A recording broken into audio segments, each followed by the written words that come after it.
পায়ের উপরে জল ঢালছে, এক বালতি জল নিয়ে এসছে, আর সেই জল বেয়ে ঘর দিয়ে বেয়ে ঘরে পড়ছে, তো ঘর দিয়ে বেয়ে সিঁড়ি দিয়ে, দোতলার থেকে সিঁড়ি দিয়ে বেয়ে রাস্তা দিয়ে এরকম বেয়ে চলে যাচ্ছে।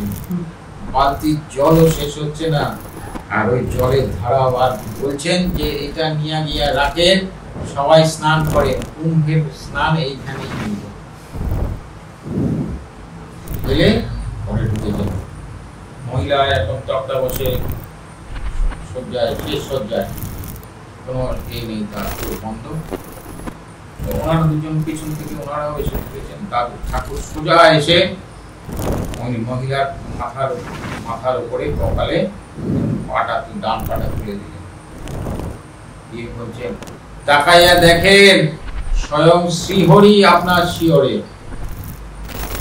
নমস্কার, বাস ভাই চ্যানেলে আপনাদেরকে আরো একবার স্বাগত। এসেছি বালি ঘোষপাড়া শ্রীরাম ব্রহ্ম মন্দির তথা রামনারায়ণ রায়চৌধুরী বাবুর বাড়িতে। বেশি দেরি না করে চলুন আজকের এপিসোড শুরু করা যাক।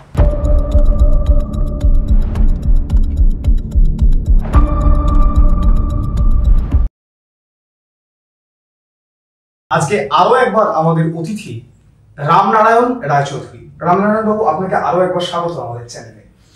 কিছু গল্প শুনতে ইচ্ছে করছে, যদি একটু আমাদের দর্শকের জন্য সেগুলো বলেন।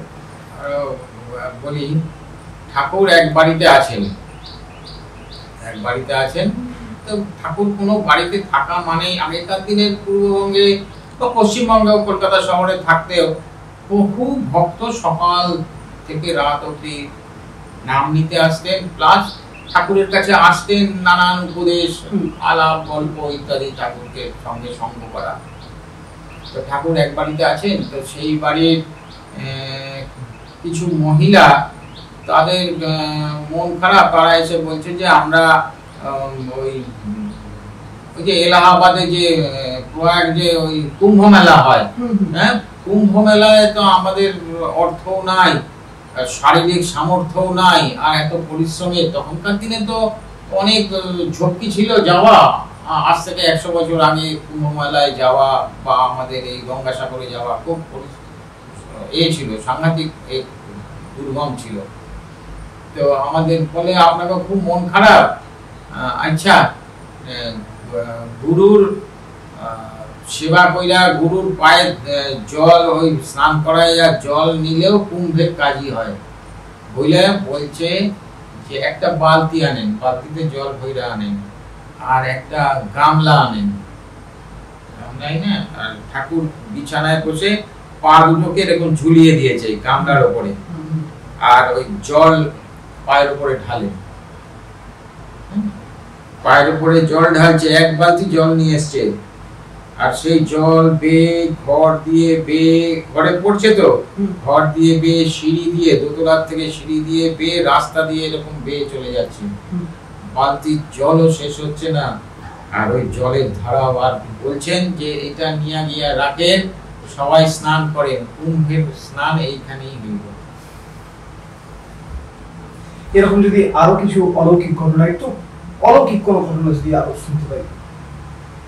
এরকম আরেকটা ঘটনা বলি। এক বাড়িতে ঠাকুর আছেন, তাদের হঠাৎ করে বাড়ির কয়েকজন ভক্তর এই পুরী জগন্নাথ দেব ইত্যাদি নিয়ে আলোচনা হচ্ছে।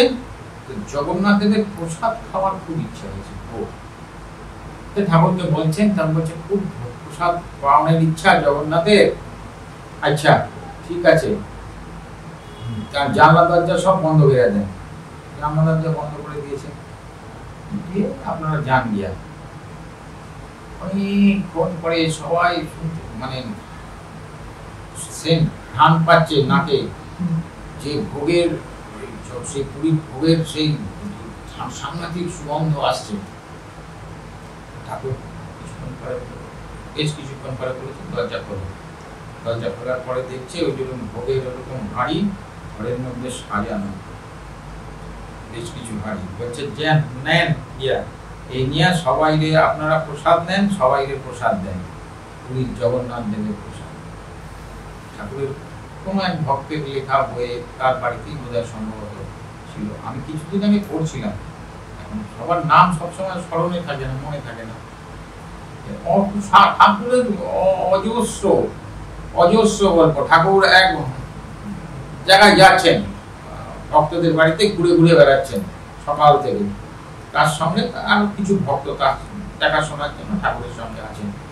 অনেক বাড়িতেই যাচ্ছেন, গিয়ে একটা করে কাপড় চাইছেন। কাপড় নিয়ে ওই যে কাপড়টা ওনার পরা তার উপরেই সেই কাপড়টা জড়িয়ে নিচ্ছেন। এরকম করে 12-14টা 15টা কাপড় ওনার জড়ানো হয়ে গেছে। কেউ এর উদ্দেশ্য কিছু বুঝতে পারছে না। যারা সঙ্গে তারা সবাই আশ্চর্য হয়ে যাচ্ছে যে ঠাকুর এরকম কাপড় চাইছেন, নিচ্ছেন, আর ওইটার ওপরই পরে জড়িয়ে ফেলছেন, উদ্দেশ্যটা কি? আবার ওই বাড়ি থেকে বেরিয়ে কিছু সময় পরে আরেক বাড়িতে রওনা হয়ে যাচ্ছে। এরকম অনেক ঘোরাঘুরি করে অনেক এরকম কাপড় জড়িয়ে, কিন্তু রওনা যে যাচ্ছেন ঠাকুরের সঙ্গে সঙ্গে, দেখে কিন্তু মনে হচ্ছে ঠাকুর ওই একটা কাপড়ই পরে আছে। এই যে অতগুলো 12-14-15টা কাপড় জড়ানো, কিছু কোনো রকম বোঝা যাচ্ছে না, মনে হচ্ছে একটাই কাপড় ঠাকুরের পরা। শেষ একটা বাড়িতে গেছেন, সে বাড়ি খুব গরিব দুস্থ, কোনো রকমে তাদের দিন চলে, মানে পরার বস্ত্র তাদের খুব অভাব, কিছু নাই। সেইখানে গিয়ে তাদের ঘরে ঢুকে তারা প্রণাম করার পরে ঠাকুর ওই একটা একটা করে কাপড় খুলছেন, খুলে খুলে সব রাখলেন, রেখে বললেন এইগুলি রাখেন, আপনাকেও খুব কাজে দিব। সবার থেকে জোগাড় করে নিয়ে এসছেন, যাদের ধরো অবস্থা ভালো, সেইখান থেকে নিয়ে এসে তার খুব বিশেষ প্রয়োজন, তাদের তো সংস্থান নেই, তার কাছে এনে সব দিয়ে গেলেন। কি দয়াল, চিন্তা করো, ভক্তের ভগবান তো সব ভক্তের খবর উনি রাখেন, নিজে বেরিয়ে ব্যবস্থা করেছেন, নিজে সবার ব্যবস্থা। আবার আবার এটাও বলতেন, আপনাদের নিবকে আমি না নিলে জমেও ছুঁইতে পারবো না, আমি আইসাই নিমু, কোনো চিন্তা রাখেন না। যে আমরা মারা গেলে কি হবে, জমেও ছুঁইতে পারবো না, আমি আইসাই নিমু, আমার শেষ সময় উনি আসবেন, উনি এসে সর্বসময় তিনি ভক্তদের সঙ্গে সঙ্গে সব সময়। ঠাকুরের গল্প বলছি, আরেকটা গল্প শোনো। আসামে কিংবা পূর্ববঙ্গে কোনো জায়গায়, ওই তোমার কুমিল্লা এরকম কোনো জায়গায় এক মহিলা, উনি অল্প বয়সে, তার অত মানে অত সুনাম কিছু সেরকম ছিল না, কিন্তু স্বভাব চরিত্র সেরকম ছিল না, যাই হোক এটা আমার অত স্মরণ নেই। তো উনি খুব অসুস্থ, মহিলা ভীষণ অসুস্থ, উনি একটু পাড়ার একটু বাইরের দিকে থাকেন, বিশেষ মেলামেশা পাড়ার লোকেরাও কেউ করে না, গ্রামের লোকেরা ওনাকে পছন্দ করে না। তো কিছু মানে ঠাকুরের ভক্ত তার সঙ্গে যোগাযোগ রাখত, বয়স হয়েছে খুব, তার কিছু প্রয়োজন যদি হয়, এরকম করতে করতে তার একদম শেষ সময় আগত। কিন্তু তার ভীষণ ইচ্ছা ঠাকুরকে যাওয়ার আগে একবার ঠাকুরকে দেখে, ঠাকুর দর্শন হয়নি। তো বেশ কয়েকবার অনেকে চেষ্টা করেছে, নানান জায়গায় কাছে পিঠে ঠাকুর এসছেন ওই অঞ্চলে, কিন্তু ঠাকুর জাননি বা কেউ বলতেও পারেনি যে আপনি চলেন। ঠাকুরের কাছে গেছে বলতে, ঠাকুরের কাছে গেছে, আমার শুনেছি, আমি বাবার কাছে শুনেছি যে আমার দাদু শেষ সময় গিয়েছিলেন, শেষ দিন দাদু ওনার ওই মহিলার কাছ থেকে এ করে দাদু ঠাকুরের কাছে গেলেন। তো ঠাকুর ঘর ভর্তি লোক বসে আছেন, পাতে পা ফোলা, দুটো পা, আর দুই মহিলা হ্যারিকেনে শুকনো ন্যাকড়া শেক দিয়ে পায়ে দিচ্ছেন। তো দাদু গিয়ে দাঁড়িয়েছেন, প্রণাম করেছেন। তখন দাদুকে দেখে ঠাকুর বলছেন, এটা আমি বাবার কাছে শুনেছি এই ঘটনা শেষটা, যে দাদুকে দেখে ঠাকুর বলছেন, আসছেন আপনি, চলেন একটু ঘুরে আসি।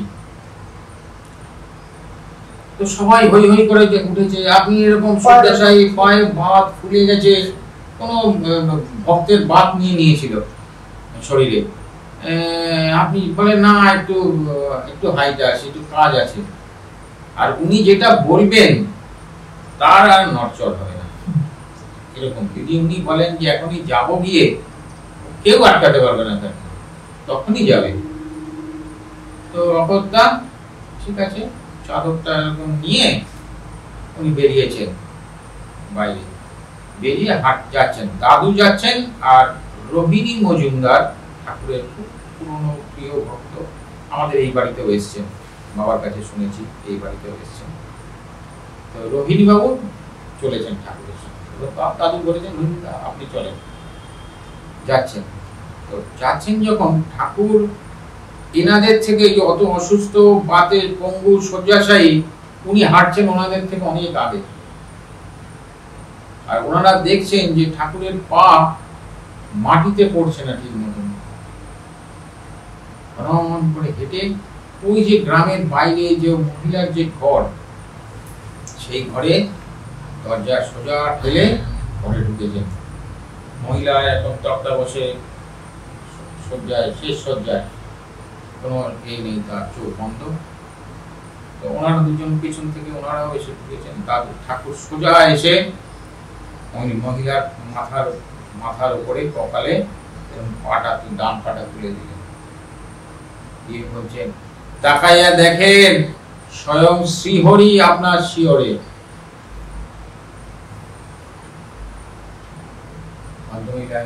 একবার দেখলেন, ঠাকুর ওনাকে দেখলেন, আস্তে আস্তে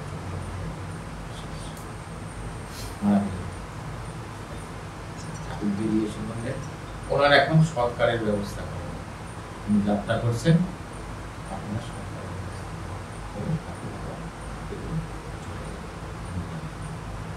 আচ্ছা, আমরা একটু আবার আপনার বাড়ির প্রসঙ্গে আসি।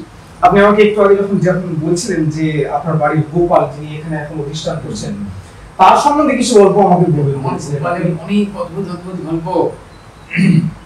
কিরকম গল্প জানো? আমরা বম্বে যাব ছেলের কাছে, তো ফ্লাইটে যাব। তো যখন বোর্ডিং পাস নিচ্ছি এয়ারপোর্টে, তো কি একটা কথা ভাবছিলাম বা কথা বলছিলাম আমার মিসেসের সঙ্গে, আমার এখন খেয়াল নেই। তো আমি আর বলিনি যে একটা উইন্ডো সিট দিতে, নিয়েছি। নিয়ে তখন আমি আমার স্ত্রীকে বলছি এরাম বললাম না, একটা উইন্ডো সিট হলো না, আমাদের মধ্যিখানে আর প্যাসেঞ্জার সিট হয়েছে, 3টে করে সিট থাকলো, মধ্যিখানে সিট আর পাশে প্যাসেঞ্জার সিট, উইন্ডো সিটটা পাইনি। হয়েছে, এখন তার কিছু করার নেই। তো যাই হোক, এবার ফ্লাইটে উঠেছি, ট্রেনে বসেছি, যথারীতি উইন্ডো সিটটা খালি, উনি মধ্যিখানে বসছেন, আমি প্যাসেঞ্জার ধারে বসছি। তো গোপাল তো আমাদের সঙ্গে থাকে, গোপাল এরকম কোলের মধ্যে বসানো। তো আমাকে আমার স্ত্রী বলছেন এইখানে তো এখন কেউ আসেনি, এখানে বসেই রাখবো, তুলে রাখো, খুলে আছে ওখানে রাখো না, কেউ আসলে উঠে যাবে।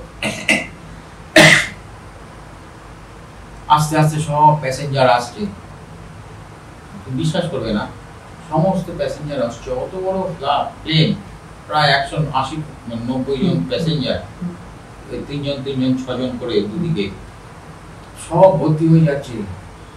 আমি দেখছি সব ভর্তি হয়ে, সামনে পিছন দিকে দেখছি উঠে দাঁড়িয়েছি, দাঁড়িয়ে সামনেও দেখছি সব ভর্তি, পিছন দিকেও সব ভর্তি, ওই একটি সিটে কোনো প্যাসেঞ্জার আসেনি।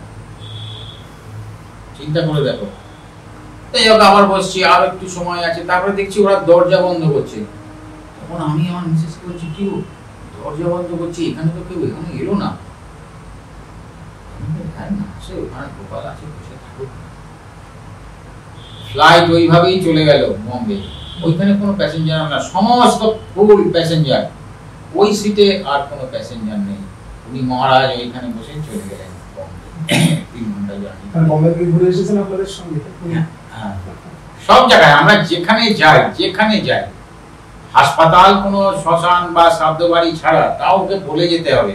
আচ্ছা, ওকে বলে যেতে হবে যে বাবা সেখানে যাব, ওখানে যাব, হাসপাতালে যাব, বা অমুক জায়গায় শ্মশানে যাচ্ছি বা শ্রাদ্ধ বাড়িতে যাচ্ছি, তুমি সেখানে তোমার যাওয়ার ঠিক না। আদারওয়াইজ রাস্তায় বেরোলেই সমস্যা। প্রথম দিন গোপাল আমার বাড়িতে এসছে, প্রথম দিন আমরা বেহালায় যাব, আমি আমার মিসেস দুজনে, নতুন বাটার জুতো আমার মিসেসের, সেই দিন প্রথম ভাঙলো, দুপুরবেলা খাওয়া দাওয়া করে শীতের দুপুরে খুব সুন্দর সাজগোজ করে দুজনে আমরা বাড়ি থেকে বেরিয়েছি বেলু স্টেশন, ষষ্ঠীতলা থেকে রিক্সায় বেলু স্টেশনে আমি নেমেছি। আমার মিসেস বাপাটা এরকম দিলেন, দিয়ে বলছেন যা, নেমেছে আর কি, যা। আমি কি হলো? বলি জুতোটা ছিঁড়ে গেল। জুতো ছিঁড়ে গেল মানে বাটার জুতো, নতুন জুতো, এত দামি জুতো, এই বাঁ দিকের এই স্ট্রাইপটা পুরো খুলে বেরিয়ে গেছে। খুব রাগ, আমার মাথা গরম হয়ে গেছে। তো যাই হোক, কিছু উপায় নেই। তো আমি বললাম তুমি দাঁড়াও, ওই জুতোটা নিয়ে লাইনের ওপারে, বেলুনের ওপারে গিয়ে একটা জুতোওয়ালা, জুতো দোকান, রিপেয়ারিং এর দোকান, তার থেকে সেলাই টেলাই করে এনে তখন এসে আমি বলছি শোনো, এরপরে এটাও তার আগে আমার মিসেস আমাকে যাওয়ার আগে বলছে গোপালকে নিয়ে যাবো। তার আমি বলছি তো গোপালকে নিয়ে যেতে হবে, তো গোপাল বাড়িতে থাকবো। কি গোপালকে নিয়ে যাবো? ও ঝঞ্ঝাট, গোপাল বাড়িতে থাকবো। এই যে নিয়ে গেলাম না, ওনার মাথাটা গরম, ওই জন্য নতুন জুতো ছিঁড়ে গেল। সেই দিন থেকে আমরা যেখানে যাই আমার গোপাল হচ্ছে। রামনারায়ণ বাবুর কাছ থেকে আমরা গোপালের এবং শ্রী শ্রী রাম ঠাকুরের এবং তার দাদু অনেকগুলো গল্প শুনলাম, বেশ মজার কিছু ঘটনাও শুনলাম এবং কিছু সিরিয়াস ঘটনাও আমরা শুনলাম। তো আমরা আশা করি আমরা পরবর্তী কোনো এপিসোডে আমরা আবার রামনারায়ণ বাবুকে সঙ্গে পাবো। অসংখ্য ধন্যবাদ।